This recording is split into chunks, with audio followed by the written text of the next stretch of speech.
Bonjour Christiane. Bonjour Cyril.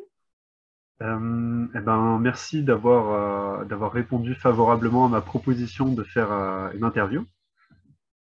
Euh, pour moi, cette interview, elle va durer environ voilà, quelques dizaines de minutes. Et Mhm. les objectifs pour moi de cette interview, il y en a à peu près trois. Disons, il y a d'une part déjà planter des graines dans les têtes des personnes qui vont nous écouter et commencer à les amener à réfléchir sur certains sujets ou à approfondir certaines de leurs réflexions. Aussi, donner envie aux personnes qui vont nous écouter d'en savoir plus sur les sujets des conférences spécifiquement, notamment là, les émotions, la connaissance de soi et des autres. Et aussi, l'objectif de leur donner envie de venir aux conférences pour encore approfondir ces sujets-là et puis pouvoir interagir avec toi.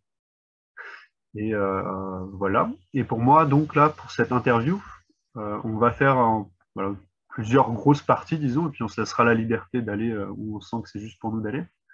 Notamment, pour moi, j'aimerais bien qu'on commence par nous présenter l'un l'autre et nos structures qu'on représente, si on représente une structure. Quel sujet, ensuite, pour chaque conférence, est-ce que toi, tu vas aborder? Et puis, pourquoi est-ce que tu souhaites aborder ces différents sujets?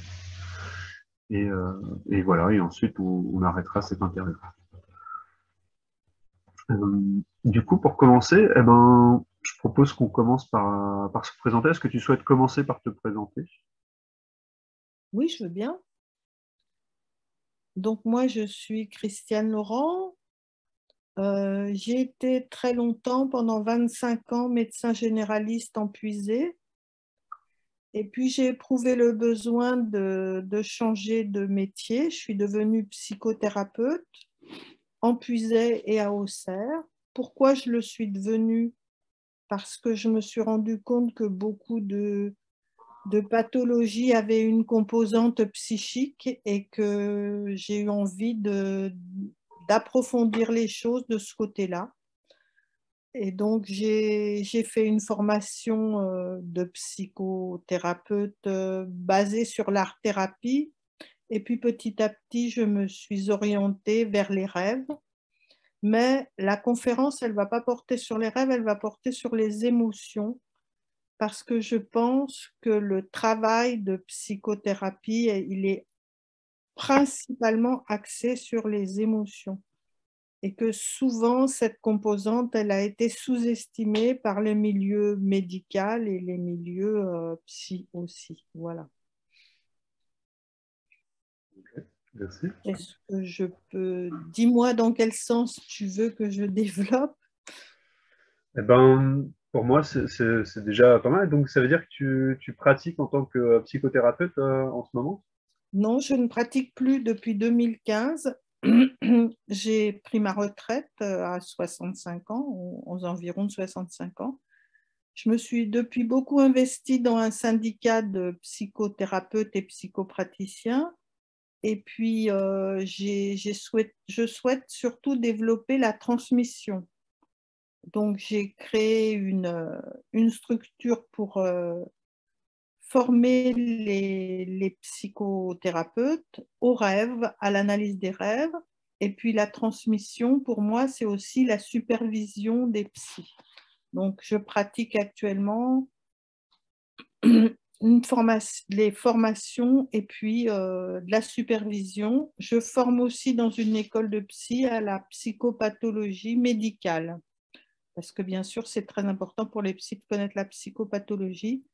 Et dans cette psychopathologie médicale, une partie de mon enseignement, c'est de la neurobiologie et bien sûr sur les émotions, comment fonctionnent les émotions. Voilà, Mhm. ça fait partie de mon enseignement. Ok, merci. Euh, Moi, je me présente rapidement. Je suis Cyril Guibora, je suis médiateur de conflits. J'habite aussi en Puisay-Forterre, on n'habite pas très loin l'un de l'autre. Et, euh, et je suis salarié de l'association Execo pour exprimer, écouter, coexister. Et avec cette association-là, en fait, on est convaincu que nos moyens de communiquer avec nous-mêmes et avec les autres peuvent se faire de manière beaucoup plus constructive et plus vivante ce que nous avons appris à faire ou parfois même pas appris, et c'est souvent plus ça. Et que ça passe notamment par écouter ce qui est vivant en nous, et donc notamment pour ça que pour nous ça fait tilt au niveau de, tu proposes des choses autour des émotions, et tu as un regard qu'on va trouver très intéressant. Et voilà, et de manière générale, améliorer ce qu'on appelle parfois les compétences psychosociales, donc de savoir écouter soi, qu'est-ce qui est important pour soi, écouter les autres, savoir s'exprimer, etc., etc., de manière constructive. Et du coup, pour ça, on organise pas mal d'événements dans le coin et puis autour, dans Lyon, en Bourgogne, notamment des jeux de rôle, des résolutions participatives de conflits, des débats, des interviews, des ateliers, des exercices, et notamment des conférences. Et voilà. Et comme ça va être le cas avec celle que toi tu vas animer là les 4 mars et 1er avril prochain. Voilà, donc je suis vraiment ravi qu'on fasse cette interview-là et qu'on fasse ces conférences-là, parce que j'avoue que je suis très curieux quoi, de ce que tu vas pouvoir, du regard que tu vas pouvoir nous transmettre, et des réflexions que ça va induire déjà chez moi, et puis chez les autres personnes de l'association et les personnes qui viendront pour assister, pour peut-être discuter aussi après. Et, euh, et pour ça, je propose qu'on commence par présenter la première conférence que tu vas donner. Est-ce que tu peux nous en dire un petit peu plus là-dessus? Quels sont les différents sujets que tu vas aborder et pourquoi est-ce que tu souhaites aborder ces différents sujets? Oui, ce sont des conférences que j'ai déjà données dans d'autres cadres à des professionnels et à des non-professionnels du reste sur les émotions et en fait, les émotions, l'histoire des émotions, elle commence il y a des millions et des millions d'années. Elles s'inscrivent dans le vivant. À quoi servent les émotions? Elles ont été apportées par l'évolution petit à petit pour nous permettre de mieux nous adapter en fait. Et donc quand on retrace l'histoire des émotions, on comprend à quoi elles nous servent et comment, qu'est-ce qu'on peut en faire en fait. Donc c'est très important de remonter à voilà, l'évolution des émotions, mais aussi comment ça fonctionne dans notre cerveau, sans faire peur trop, la biologie des émotions, parce que chaque émotion a son utilité. On a longtemps dans notre société privilégié la raison. On recommence, les chercheurs commencent depuis une dizaine d'années ou une quinzaine d'années seulement à se réintéresser au monde émotionnel. Et c'est vraiment la clé de la relation. Les émotions, ce sont la clé de la relation. Et la relation, on a besoin de la pacifier aujourd'hui et de comprendre pourquoi c'est si difficile pour les humains d'avoir une vie pacifiée en fait et d'aborder les conflits d'une manière non violente. Donc je pense que l'action que votre association a, elle est vitale pour la société. Elle est absolument vitale aujourd'hui. Parce qu'on est dans une période de grands bouleversements chaotiques et le chaos peut amener des choses mauvaises, mais aussi des bonnes choses. Et il peut nous amener à reconsidérer notre manière d'entrer en relation. Et tu disais que les chercheurs s'intéressaient de plus en plus aux émotions. Est-ce que tu peux développer dessus pourquoi qu'est-ce Oui, qui te en plaît, fait, longtemps, les neurosciences se sont intéressées aux sciences cognitives, c'est-à-dire à la raison, à l'attention, à l'intellect, en fait, hein. Et puis petit à petit, ils se sont rendus compte que les émotions, il fallait aussi, c'était aussi une chose importante. En fait, c'est un rapport de la société occidentale aux émotions. Il était faussé par le cartésianisme, hein. Tout ce qui n'était pas raison était repoussé. Et puis les travaux de quelqu'un qui s'appelle Antonio Damasio, qui était neurochirurgien en fait au départ, et il s'est intéressé beaucoup aux émotions. Il a compris que la raison sans les émotions, le soubassement émotionnel inconscient en fait ne fonctionne pas. la raison seule ne peut pas fonctionner.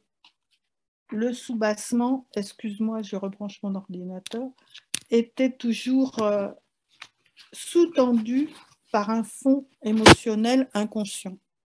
Donc, c'est ces livres-là qui ont été pour moi une grande source de réflexion et puis après m'ont amené à essayer de mieux comprendre comment fonctionnent nos émotions pour pouvoir l'enseigner et pour pouvoir le transmettre. Voilà.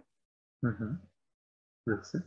Et tu parlais au départ des psychopathologies, c'était ça qui t'avait un petit peu emmené à bifurquer quelque part de voie, si j'ai bien compris, ou à approfondir. Oui.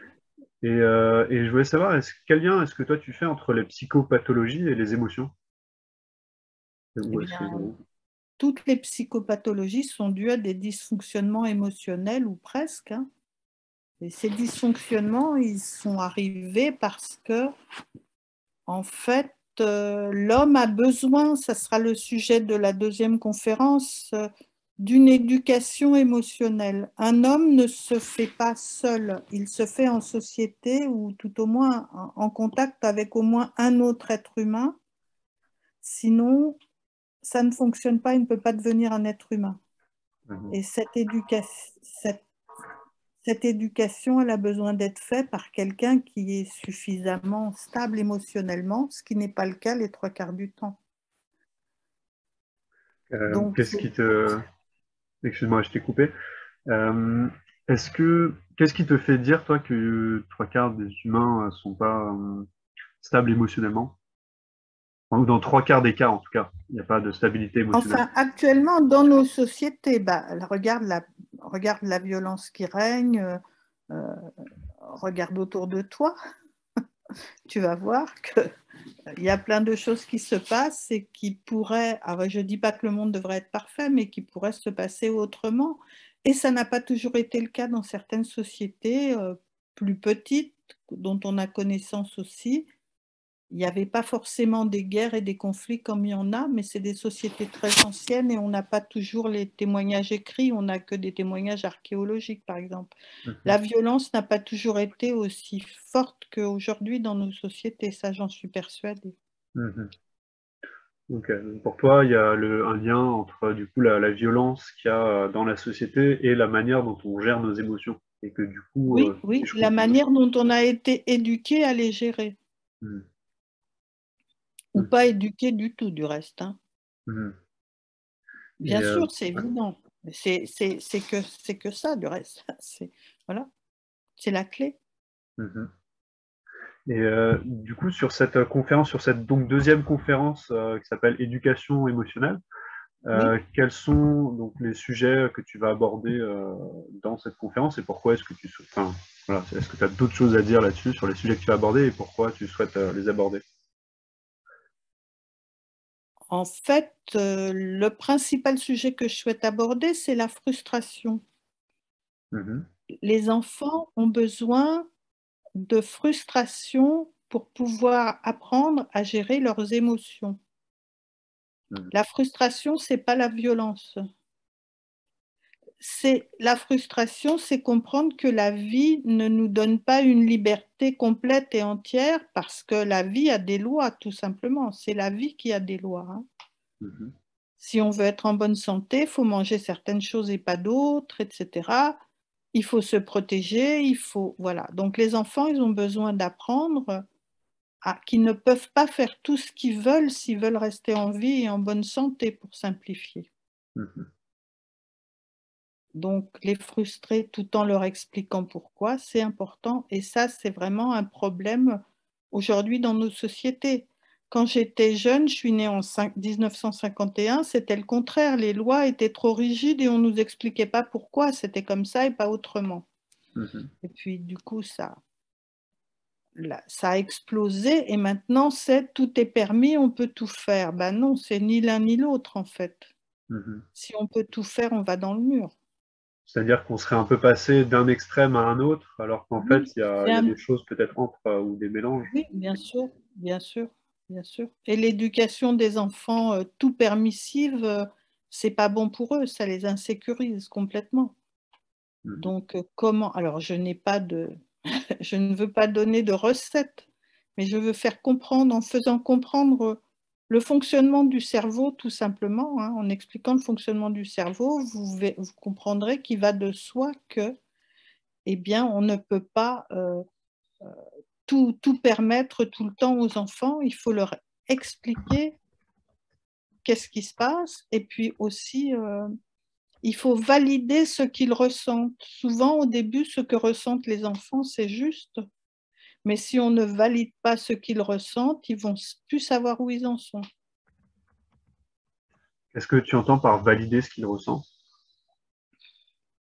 Par exemple, si un enfant a perdu un animal domestique, il a perdu son petit chat, si le parent lui dit « c'est normal, tu es triste, tu as perdu ton petit chat, on va aller l'enterrer ensemble dans le jardin, on va faire un rituel », enfin voilà, il va sentir que cette émotion, elle est juste. Et c'est juste de ressentir de la tristesse quand on est séparé de quelqu'un et qu'on n'y peut rien, en fait. Hein, on est impuissant. C'est la tristesse, l'émotion juste.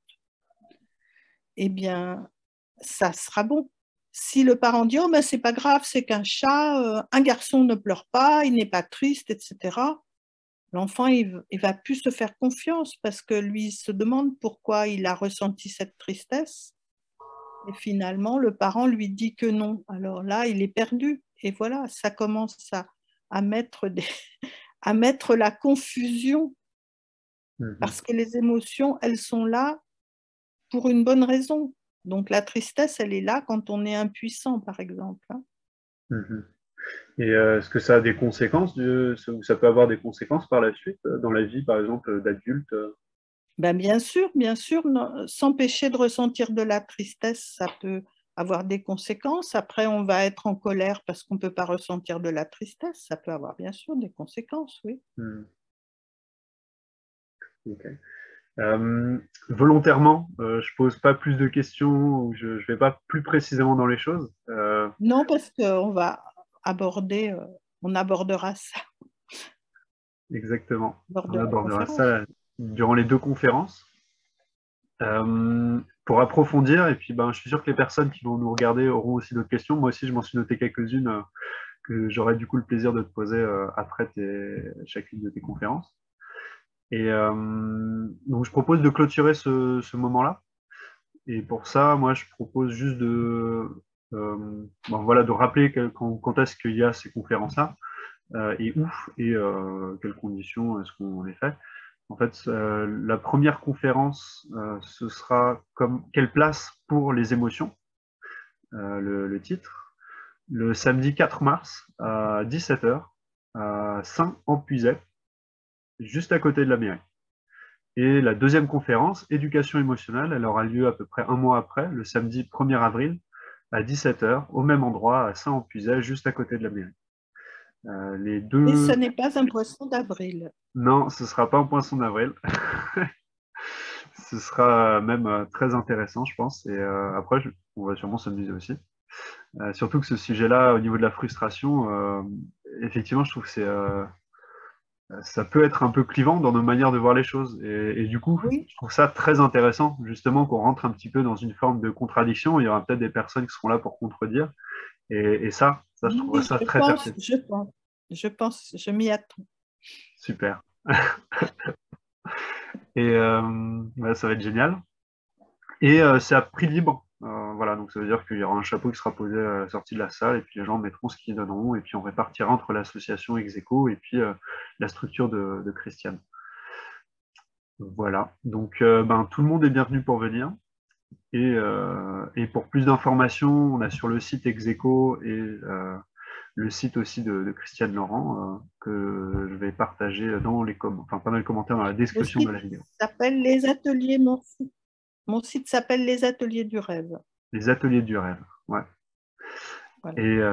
Et du coup, je te remercie beaucoup, Christiane. Est-ce que tu as une dernière chose que tu souhaiterais nous dire avant qu'on se quitte? Non, je dois dire que la deuxième conférence, c'est la première fois que je vais la donner. Donc, je suis impatiente de pouvoir discuter avec le public. La première, je m'attends un peu aux questions, etc. Mais je suis impatiente de savoir la deuxième conférence, quelle va être l'interaction avec le public, ça va être très intéressant, je pense. Voilà. Ouais. Et le contenu aussi va être super intéressant. Vraiment, les quelques personnes à qui j'en ai parlé sont vraiment super enthousiastes aussi à l'idée que cette conférence, enfin ces conférences-là. Donc, merci beaucoup. Déjà pour ta participation là à cette interview, qui est du coup la première fois, si j'ai bien compris, ou une de tes toutes premières fois où tu es dans cette C'est une structure. première interview, oui, oui. Ouais. Donc, merci beaucoup pour ça, pour peut-être jeter à l'eau. Et puis, on se revoit du coup très bientôt, le 4 mars, à Saint-Puisaye. Voilà. Au revoir. Au revoir.